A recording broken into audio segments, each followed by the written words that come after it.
Right, welcome back.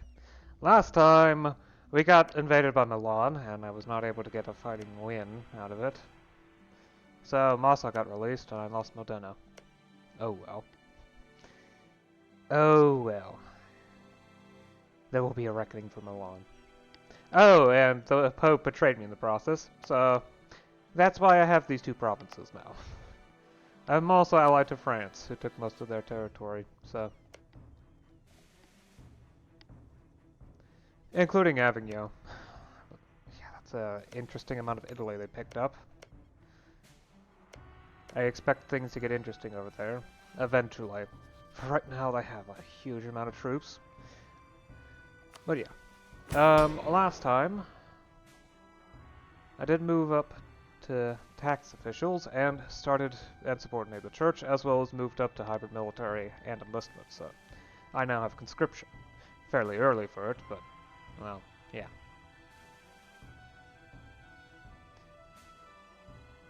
So right now the plan for reforms is to make my way up in this category specifically. Though that's going to take quite a bit of time. In fact, I'll do that later. In fact, I might already be doing that.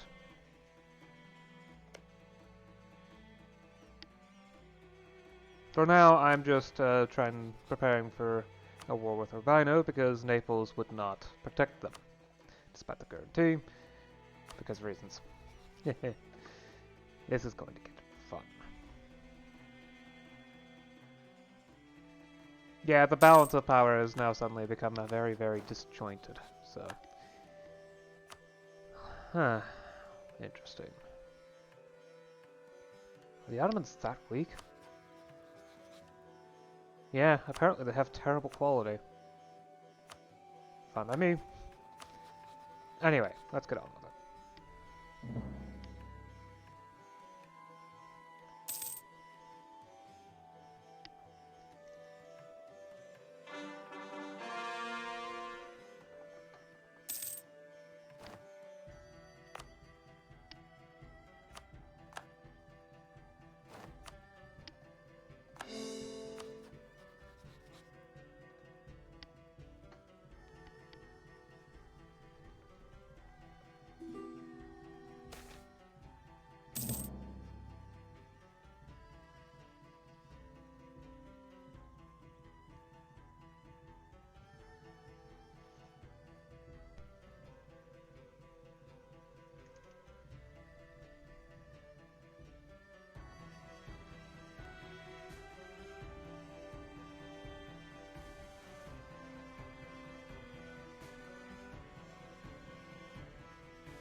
The Pisan insurrection.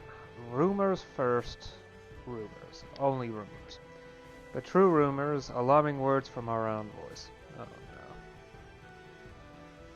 Guess I'm keeping this whole bit in. The Florentine governors, the whole guard was thrown out or killed. The Florentine lily was burned, the Pisan cross flies once again in the sky. Old emotions come up, old frightening emotions when Pisa fought against Florence and won against superior forces. The whole city is in uproar. Flee. I can't fight against... Okay, 5 transports and 2 galleys isn't that bad, but still. This action must have been prepared. We are sure that Pisa gained support from other Italian states. How were they able to gather a new fleet? How did they engage a fortification expert from Lombardy in that short time frame? Pisa has become a fortress, and Florence lost its access to the Mediterranean. It's the greatest disaster since the Battle of Monte Conti. Pisa must be reconquered at all cost.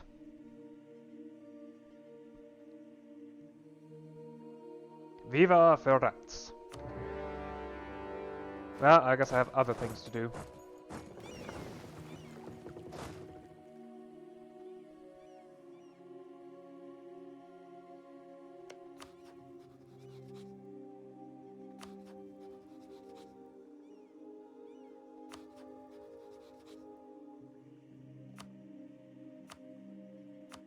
Yeah, may as well.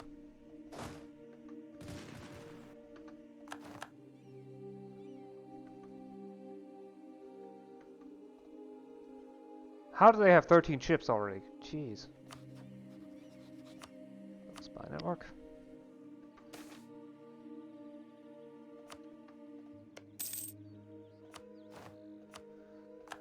Of course, it's now too late to attack our spy now. Is it? Yes.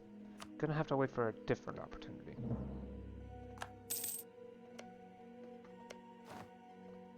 That's fine. I can be patient.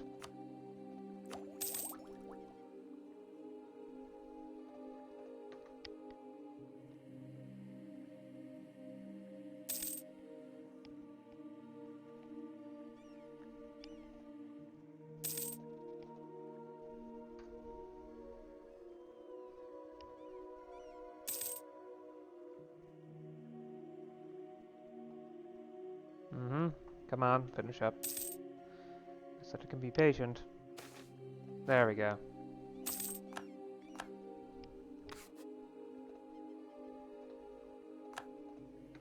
Come back to me, and here we go.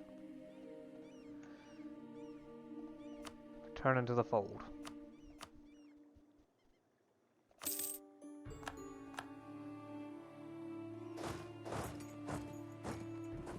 Right, no, that's taken care of.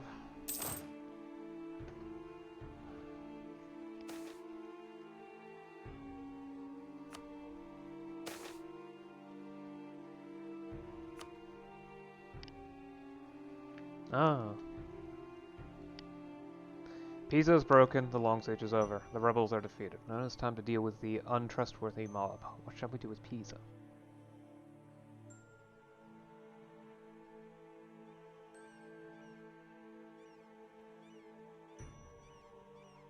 Exercise leniency.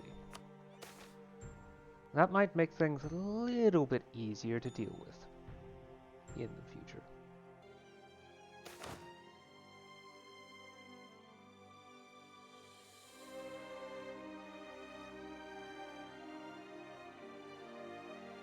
Bonfire of the Vanities. Hey, another bigger event. Alrighty then. Just mark it down. Okay. Joachim Rode, a renowned Regensburg painter, is an accomplished artist whose paintings are widely recognized as the best in Regensburg. Would be more impressive than, say, a location like Philippines, but okay. But now, those paintings are being thrown into the fire. Like most Renaissance painters of the Regensburg school, Joachim Rode began by painting biblical themes. As humanism spread, these themes began to be replaced by Neoplatonic ones in which Christianity was shown through the symbolism in pagan mythology. For example, the Virgin Mary and the sacrament of baptism could both be shown in a painting of the birth of the Roman goddess Venus. In this way, mythological scenes could be openly painted without arousing the ire of the church. A particularly fiery preacher has exposed this for the fiction it is, and has demanded that heretical and indecent images be publicly destroyed in a great bonfire. And Joachim Rode has decided to turn over a new leaf and follow him. What a loss to art.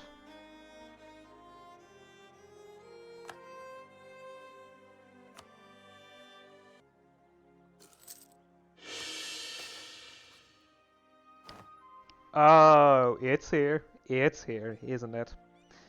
The 95 Theses. Martin Luther, a Ripuarian Franconian monk, has broken his silence and publicly criticized the church for its excesses.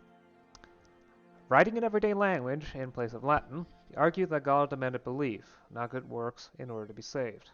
He then went on to point out 93 examples of the church violating this principle, focusing especially on the self-indulgences. Some say that the monk nailed his tract to the door of the Düsseldorf church for all to see.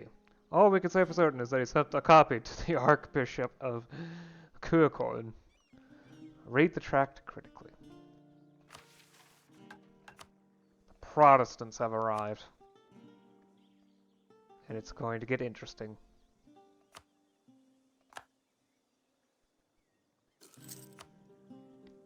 Let's see how the story evolves, in case it will be any different from history.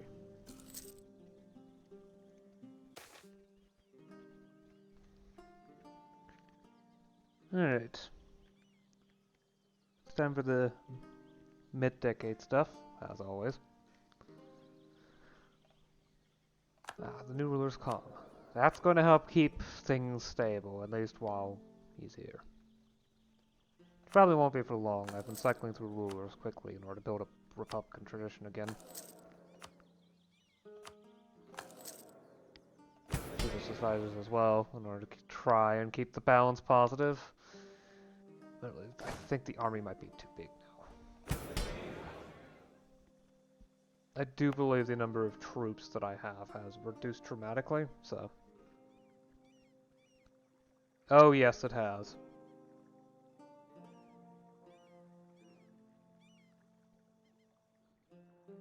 It very much has.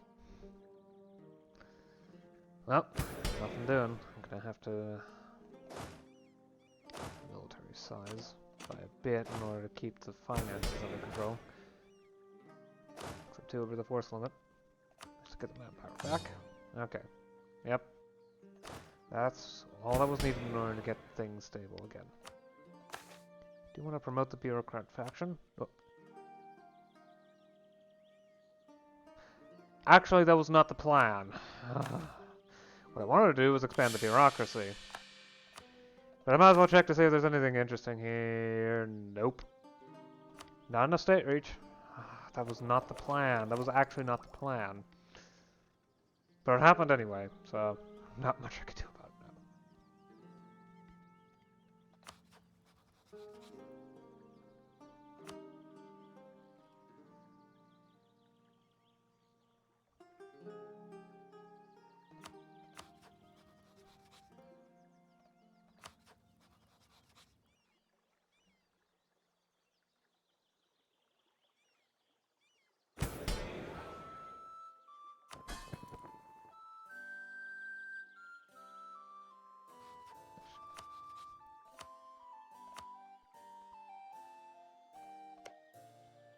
Okay, I'm very close to being able to fabricate a claim on you, and assuming that your only ally was Padua, it's basically a cakewalk even with only 7k troops. Good. Alright. Let us continue then.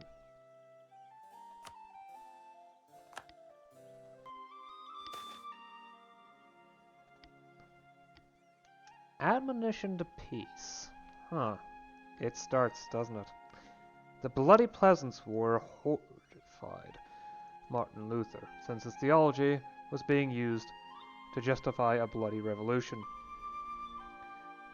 The guy was not that much of a revolutionary, despite what the peasants wanted. After all, he was perfectly fine with, lords and whatnot. He just thought that the church needed a slight reform. In other words, he was... Well, okay, let's put it in 1700s perspective. He was basically one of those Americans that liked the Republic but didn't think that the French Revolution was a good idea, etc., etc.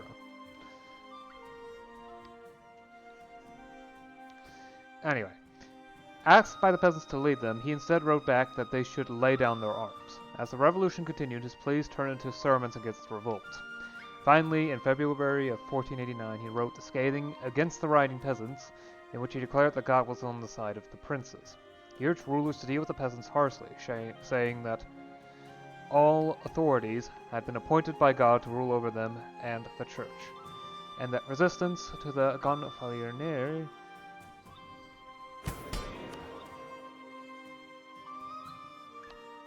that's local, was punishable by God. This public declaration soured the peasants to his beliefs, even as it took the life out of the revolts. At the same time, it won over many princes to the Reformation. Now the Reformation could be seen as a useful tool for the leader, rather than a dangerous heresy that caused insurrection. The Reformation has distanced itself from revolution. But there are other philosophies that would soon arise from this.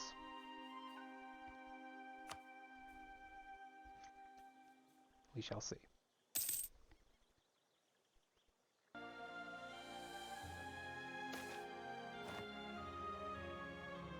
Okay, that goes here.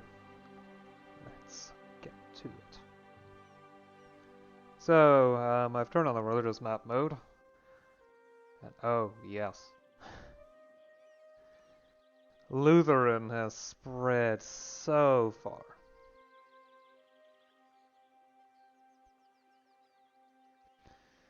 Yeah, okay.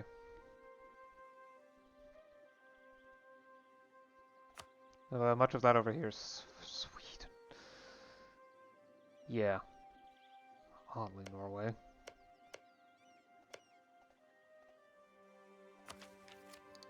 Well, time to grab tech.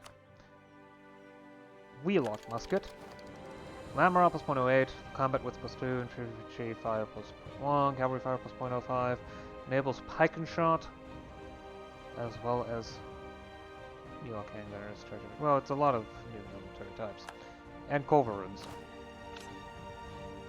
Are we at the point yet where fires? It's a tad better, so I'll go with the Wheellock handgunners. Culverins. I'm gonna grab as many diplo ideas as I can, or culture ideas as I can before trying diplo tech. I do want to make sure that I don't. Yeah, I'm not gonna overrun costs. Okay, good. Learned administration. There are many benefits to an educated administration, and aside from those obvious ones like numeracy and literacy, education also broadens the mind to an extent which makes conceiving of and executing new ideas that much easier. Plus 1 possible advisors, idea cost minus 10%. Open minds. There comes a point in one's exposure to and subsequent understanding of foreign experiences that one begins to, if not expect the unexpected, then certainly not be surprised by it. Simply put, it is difficult to be outraged when you yourself have become familiar with so many formerly outrageous things. Female advisor chance plus 5%, institution embracement cost minus 20%, maximum tolerance to heathens plus 1. And that opens up military culture. That's policy.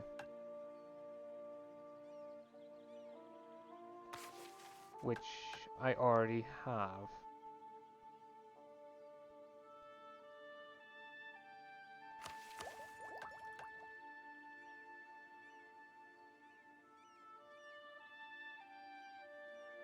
How did I have it active?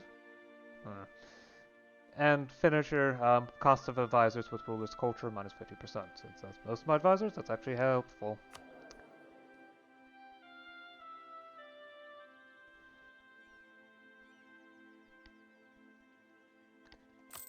Okay, and finally, civil law. Yearly corruption plus 0.02, it increases one on the resources size, I actually didn't bother to check, and allows another group of ideas. It's gonna be civic religion, I think. Well, I can't wait on the decision for a while. It's not a good time for reforms. I want to increase state reach a bit further before I finish off with tax reform. None of these I can do. I think I need to butter up the church a bit more before I decide to do something like this. So, no reforms this time.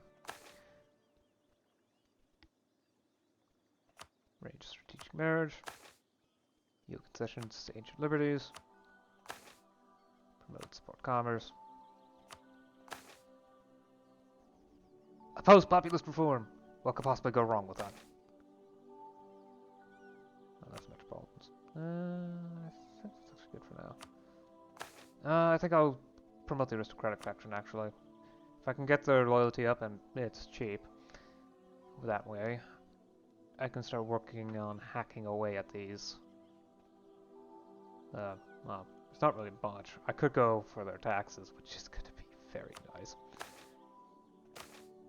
I don't actually need to do grain provision now that I haven't done any reforms. Yeah, as I said, I can just wait and pick at a time at my own pace. Though I may want to go to war with the Papal States again soonish. I am kind of waiting for Aggressive expansion to tick down a bit more, although it shouldn't be that much of a problem. Yeah, why not?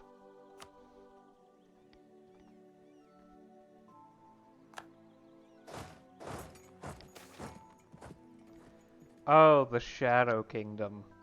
The event has arrived. Yep. While the Kingdom of Italy is still formally part of the Roman Empire, it has in many ways turned into a shadow kingdom, with the Italian states acting independently of the emperor. The failure of successive emperors to restore imperial authority in the region has also left areas under the control of states that outright reject imperial authority. By now, the question for many Italian states is why they should allow German emperor any authority over their lands. The empire does not concern us. I presume? Yes.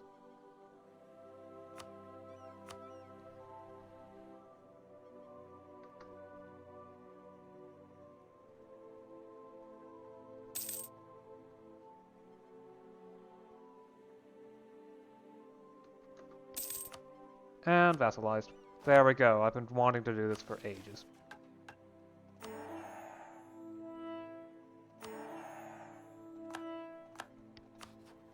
I'll have to conquer Malta again at some point, but Hungary is a very dangerous beast. It is currently at war with the Ottomans.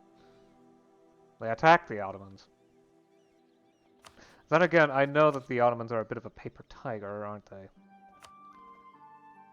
Anyway.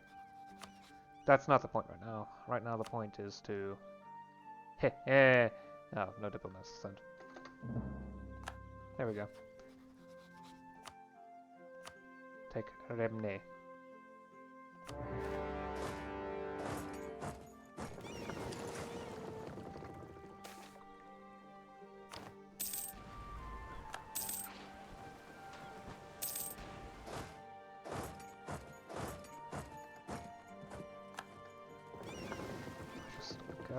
Nice. Tuscan Lutheranism. Oh boy. Matteo de' Benci, Tuscan theologian and philosopher, has begun preaching in Firenze. His teaching, however, smells sulfur, being in direct opposition to the Catholic Church of Florence. Some of the precepts appear influenced by the Lutheran heretics. The core tenets of their doctrine was poverty of the clergy, universal priesthood, gospel and vulgar tongue, celebration of the communion under both kind for all, punishment for mortal sins regardless of stature. The three possible policies regarding these Lutherans. Supporting a minority will let it grow faster and prevent you from initiating an inquisition against them. Accepting a minority, a middle ground solution. Silencing a minority will help make them grow slower, but will make them more restless. About 10% of the Catholic population converts to Lutheranism in the province, and 5% of the neighboring ones.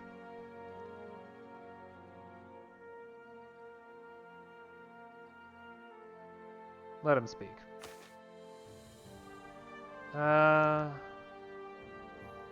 Skip before that later. This is bound to be interesting. Very interesting.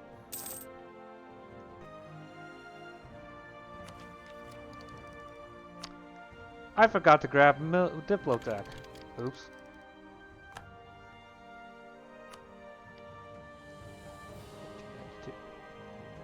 Oh, I can actually see east now. That's awesome.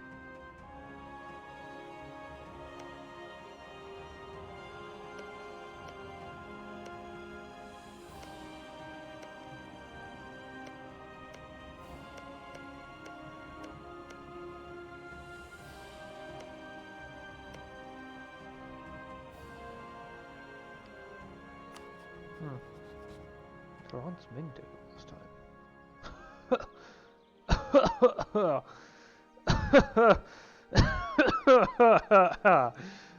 What? I just realized what that blew me. What is...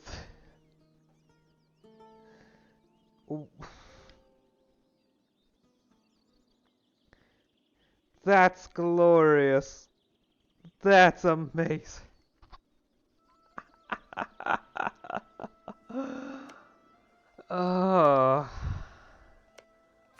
Is it necessary? No, is it hilarious? Oh, heck yes. That's just great. We also have a massive Balukistan here. What? It's a republic?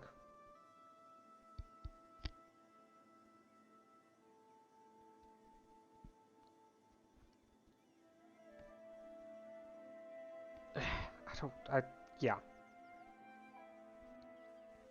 Let's do this. Well, there's still this little young cloud in Buryab, and this tiny little Liège, but what happened here? They're also allied to Hosokawa. The Empire of China Day. Oh, they're about to fall apart. Due to massive amounts of war exhaustion, what has Great Ming been doing?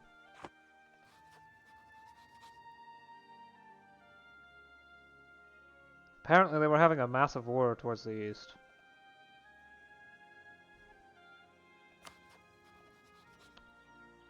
Okay. That's enough laughing at the state of how Mongolia got conquered by Korea.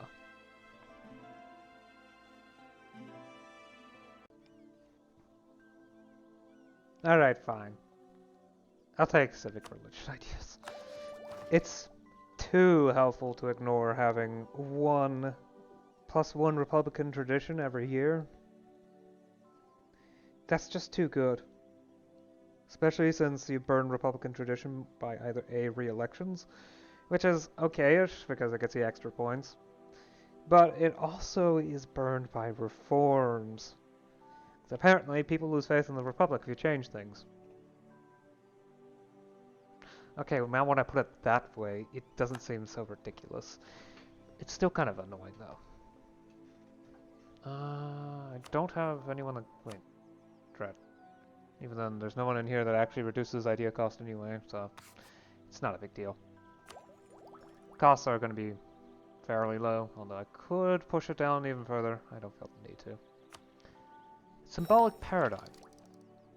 People don't like what they don't understand. Couching authority and scholarship in terms of a single religion gives both a common ground that the layfolk can relate to.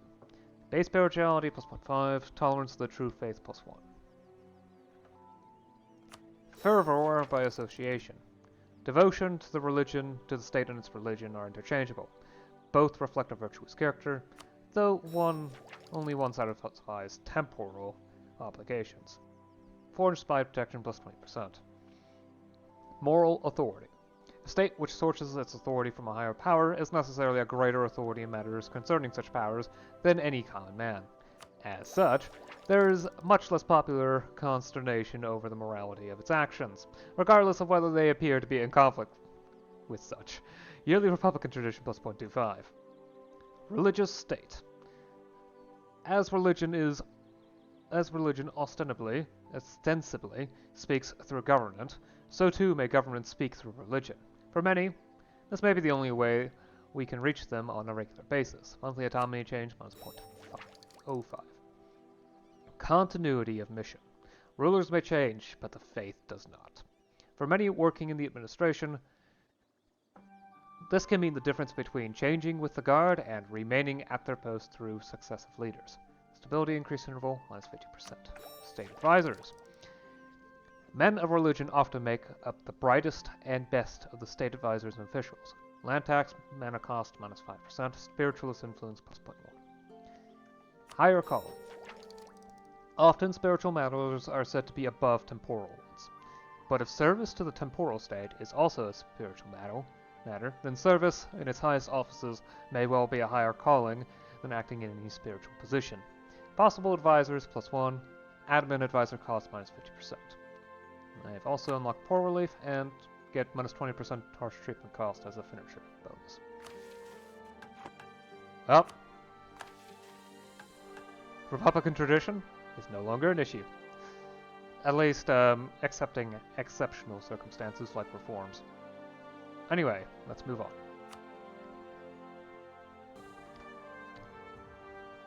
Oh. Look at that. The Empire has fallen. Well, the Empire of China. Disaster strikes. Local warlords and contenders are declaring they should have the mandate. Our attempts to resolve this all peacefully have failed. China fractures, and only war will show who is truly worthy of the mandate. Yup. Great Ming is gone. If they're lucky, this may be only temporary, but in all likelihood, it is not, since they still hold the Empire of China with zero mandate, and all the associated negatives.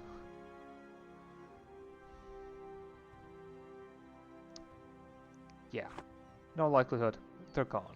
It's entirely possible they will win this all back, since they have cores on everything, which helps with keeping things under control.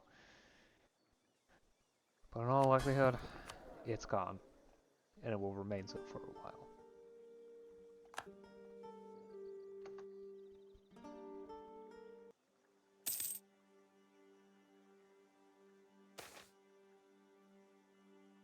Charter a Guild of St. Luke. Okay, what's this?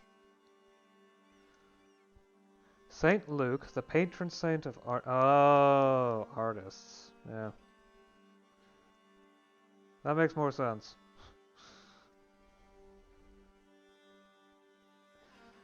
Because I was thinking something else. Something more like, you know, the regular craft guild. Why would a ruler want to charter a guild of, I don't know, window makers? Anyway. The patron saint of artists often came to lend his name to artist guilds in Western Europe. The most famous perhaps in Antwerp. Chartering a guild here in Florence might be a tad on the expensive side, but the cultural benefit will be there for all to see. Developing the guild's bureaucracy will also strengthen our native bureaucratic tradition. Local institution spread. That's actually going to be really helpful in getting casual literacy fast. Because I've just noticed, yeah, it's going to affect the cost of the next tech. I mean, it really won't matter because either way, I'm going to have it's tech, admin tech 31, year 1500. Either way, it's going to work. But getting it even faster in Fiorenza will make embracement much easier, especially since it only costs 50 ducats. Well, it lasts for a century, so it's going to help with other institutions too. The long wait is over. Colombian imports is going to be a thing eventually. Although scientific methods will certainly take a while longer. Well, 31, 37.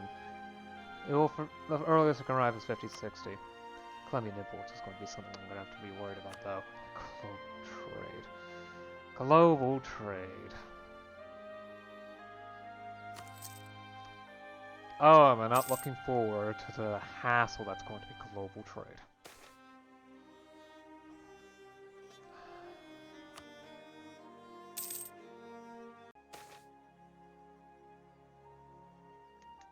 Oh, it's 95. Let's see if there's anything interesting. Oh, study tech. That's going to be exceptionally useless for me, unlike most games. Because usually, at this point of time, I actually have tech issues. Because I need to be balancing points between heavily important reforms and technology that is rapidly increasing in cost because, well, institutions. But here, I have no such problems. Honestly, tech-wise, it's been very easy. I can focus on building up the military and expanding, opportunistically, without it actually being a problem.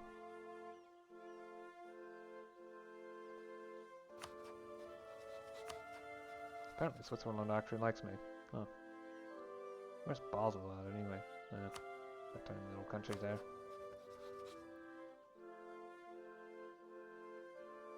Well, I guess it's shared hatred as a boy. I mean, I just randomly picked him as a rival, so. Ooh, Vassal Integration Act. Getting an extra diplomatic relation is actually helpful. Is there anything else I need to worry about?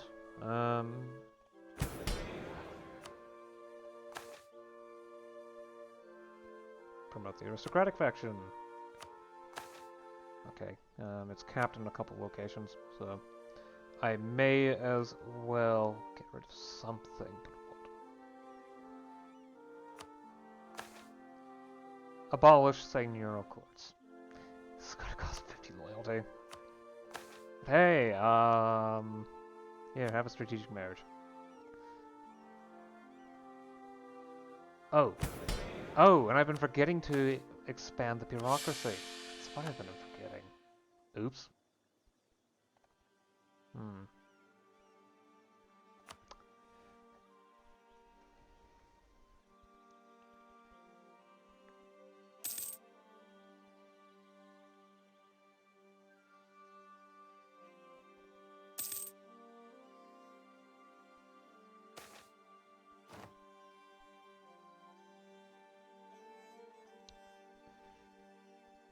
Okay, I'll scratch out the time then.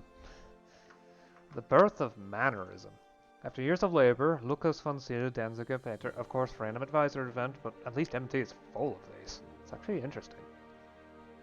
Sculptor and architect, has finally finished a commission for the Bürgermeister of Danzig. The work of a master, the fresco, is an example of classical art in every way. Beautiful religious figures, realistic down to the last detail. At its unveiling, the audience of aristocrats and church leaders were stunned to see genitals on the saints and angels.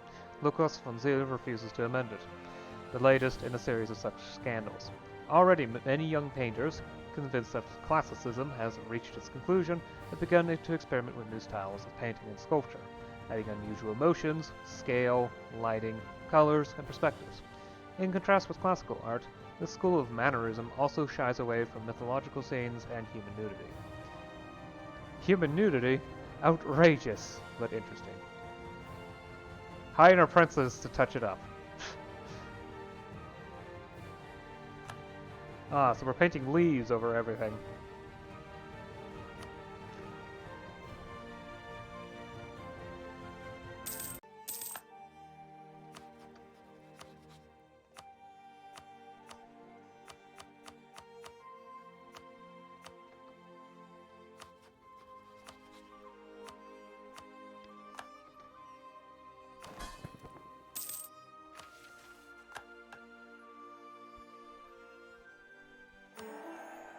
Okay, that means that I can, so with everything vassalized, or under my direct control, that means I can actually go ahead and form Tuscany now. I hope it allows me to maintain a republic. If it doesn't, I'm going to be seriously annoyed because I've built around being a republic.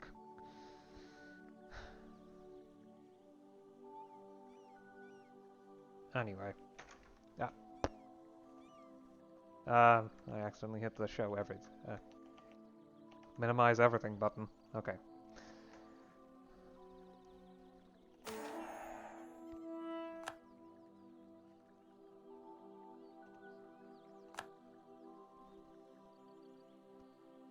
Well, of course, the Crown of Tuscany.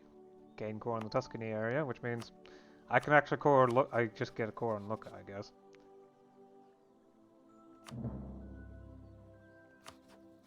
That's an interesting color. The mission tree is exactly the same, too. I kind of like the reddish color. It's growing on me. It's almost identical to Poland's color. But yes, I probably have a core here. No, just a permanent claim.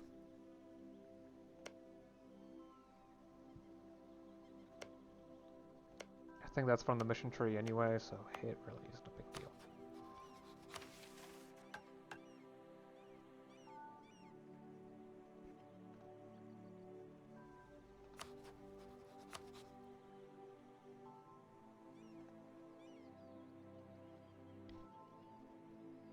Yeah, doesn't do it. Move on.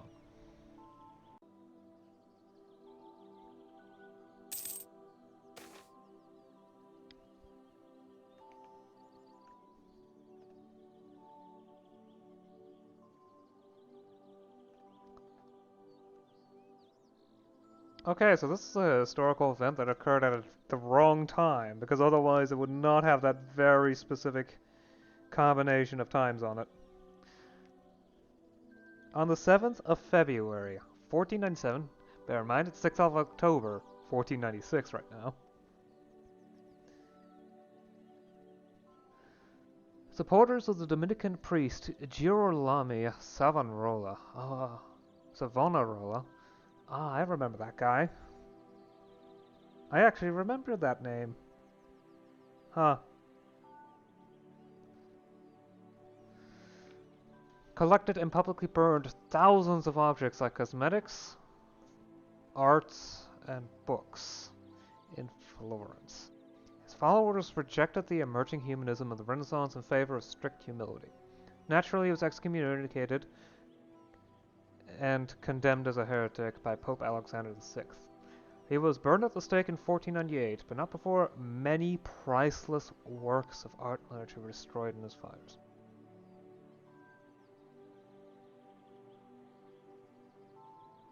Oh boy, that's gonna cause a lot of unrest, isn't it? Why is it only oh. Yeah, the poll tax probably has something to do with that.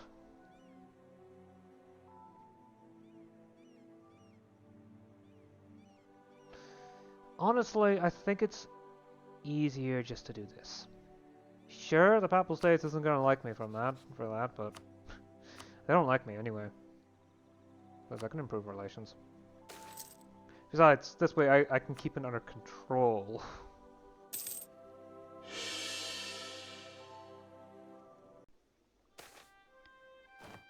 Yeah, I'd say this is a good point to stop. Alright then, 1500. First things first, grab tech. Early tercios. Lamoral plus 0.08, cavalry shock plus 0.3, enables the Spanish tercio. Cross staffs. Bynum?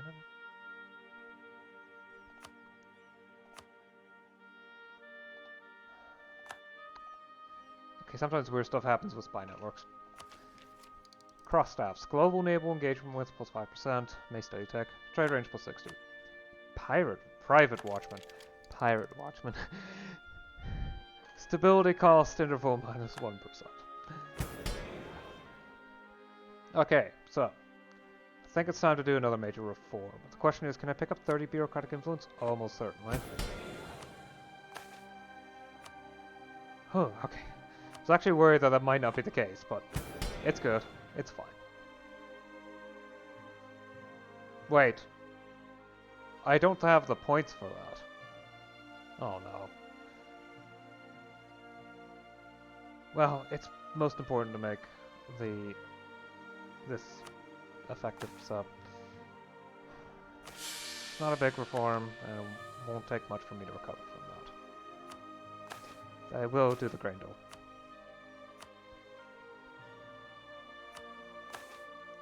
Positions, danger of liberties. Arrange a strategic marriage. Export commerce. I don't think I need to actually oppose populist reform. Yeah. We're actually pretty close to having issues with unrest. Anyway.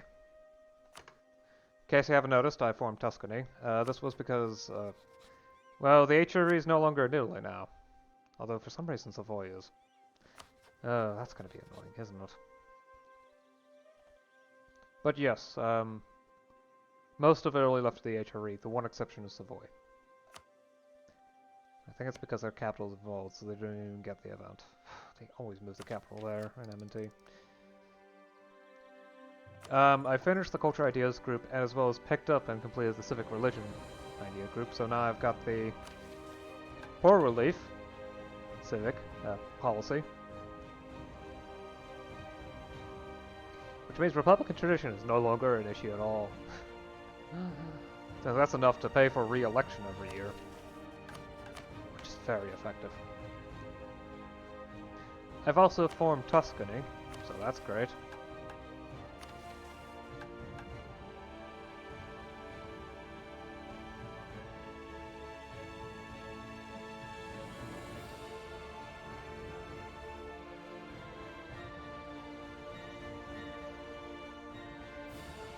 Oh, I can upgrade for Venice Harbor. Okay, I can look at that stuff later.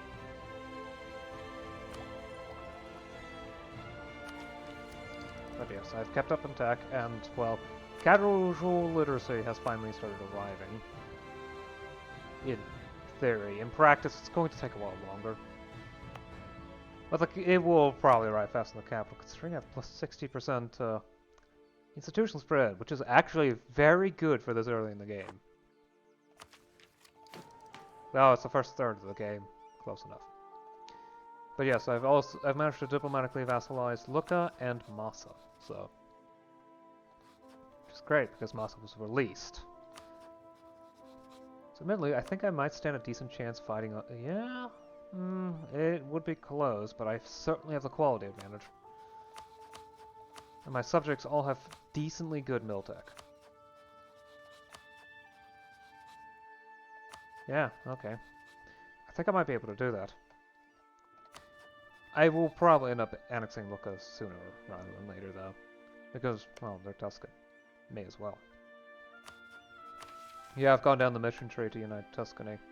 I still need to bring Modena back into the fold in order to complete this mission, which gets me Liguria and the Padon Valley as permanent claims. Of course, that means I have to fight Savoy for Nizza. Oh no. Oh, then there's, you know, the totality of Milan. After that, Venetia and Friuli. Huh. Well, I guess I don't actually need the Friuli area. Which is great, because fighting against Austria is... the counter the Coppola current, right? How the heck have you allied France and Spain?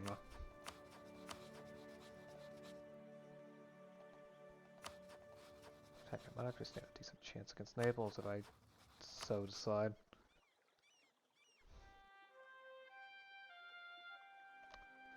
Well, that's gonna have to wait, isn't it?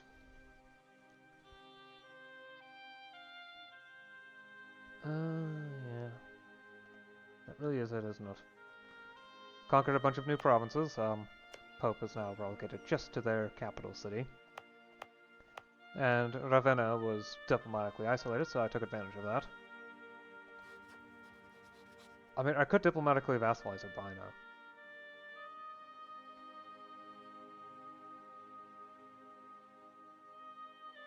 Maybe. Sadly, France isn't willing to help against Milan, since they actually like Milan. Oh well. That's something that can be figured out next time. I'll see you then.